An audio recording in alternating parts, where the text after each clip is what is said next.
आज हम Thomas calculus की एक्सरसाइज 15.1 करने वाले हैं। एग्जाम्पल नंबर फर्स्ट है हमारे पास। हमें दो लिमिट्स दी गई हैं और हमें इसको सॉल्व करना है इंटीग्रेशन से। अब हमारे पास अब हमें ये होता है कि सबसे पहले हम कौन सी वैल्यू रखें, एक्स की या वाई की सॉल्व करनी है हमें। अच्छा, ये सबसे पहले देख लीजिएगा, इंसान को पता लग जाता है कि हमारे से इजी ये सॉल्व हो जाएगा, तो हम क्या करते हैं उसको पहले सॉल्व कर लेते हैं, दूसरे को कांस्टेंट रख लेते हैं। फिर उसमें जब वैल्यूज़ पुट होती है ना, तो वो बहुत छोटी सी जाके वैल्यूज़ बच जाती है और फिर एंड में हम उसको सॉल्व कर लेते हैं जो हमें मुश्किल लग रहा होता है। ठीक है, अब इस पे हमारे पास इजी है क्योंकि हमारे पास सारी वैल्यूज़ कांस्टेंट में दी गई हैं और यहाँ से हमारे पास सेम बन रहा है। ठीक है, तकरीबन।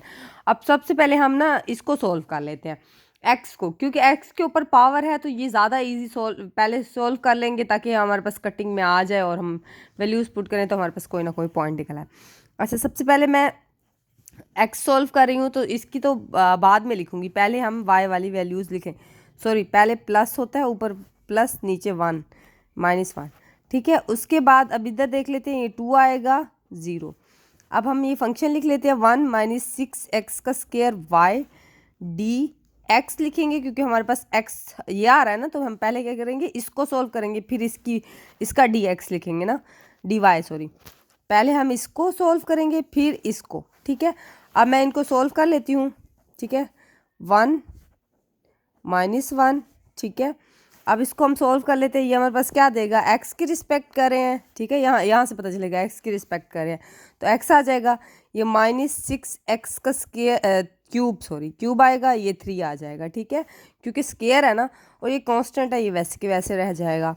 अब ये देख लेते हैं, ये हमारे पास 2 और 0 आ गया। यहाँ तक हमसे हो गया। अब डी वाई बच जाएगा हमारे पास क्योंकि हमने ये इंटीग्रेशन खोल ली है।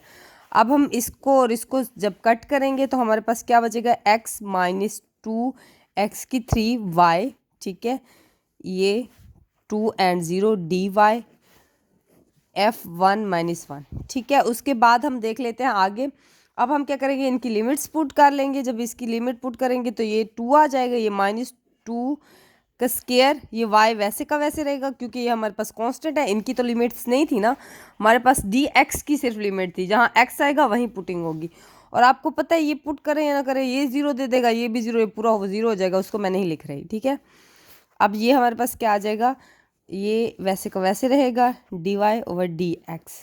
अब ये हमारे पास क्या बचेगा, 1 माइनस ये हमारे पास 2 हो जाएगा। ठीक है, ये माइनस ये हमारे पास 8 आ जाएगा और 8 ये 16y डी वाई हो जाएगा। अब मैं इसको सोल्व कर लेती हूँ, ये हमारे पास डी वाई आ जाएगा। ठीक है, मैं इसकी इंटीग्रेशन ले रही हूँ। ये हमारे पास 16y का स्क्वायर इधर 2। ठीक है, ये और ये कैंसिल हो जाएंगे। अब 1 - 1 आ जाएगा। ठीक है, अभी लिमिट्स पुट नहीं की हमने। 2y सॉरी -8y का स्क्वायर, ये हमारे पास 1 - 1 आ जाएगा।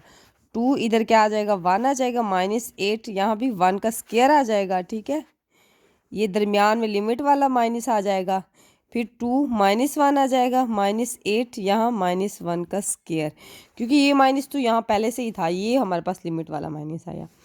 अब हम देख लेते हैं इसको, ये 2 हो जाएगा, ये माइनस ये हमारे पास क्या आ जाएगा, 8 आ जाएगा, माइनस ये हमारे पास क्या हो जाएगा, -2 आ जाएगा, ये पॉजिटिव हो जाएगा, ये -8 आ जाएगा यहाँ पे। अब इधर से हमारे पास -6 आ जाएगा, माइनस यहाँ से हमारे पास क्या आ जाएगा, 10 आ जाएगा, ये हमारे पास क्या हो जाएगा, प्लस आ जाएगा 10 का। ठीक है, -6 ये हमारे पास क्या आ गई, 4 वैल्यू आ गई। अब देखते हैं इसमें हमारे पास आंसर क्या आया, ये 4 आ गया। अब इसने क्या किया, अब चीज़ें एक ही हैं, ये देखें, इसने हमारे पास फिर हम इसने क्या किया, इंटीग्रेशन में y को पहले रख दिया और x वाली वैल्यू को बाद में ले लिया। फिर इधर भी पहले अगर y को रखा था, यहाँ देखें x को पहले रखा तो उसकी इंटीग्रेशन भी पहले ही रखी उसने, उसकी लिमिट्स भी पहले रखी। ठीक है, अब इसी तरह से यहाँ से y पहले रखा तो इसका dy भी पहले रखा इसने। ठीक है, उसने फिर डी की रिस्पेक्ट किया इसको।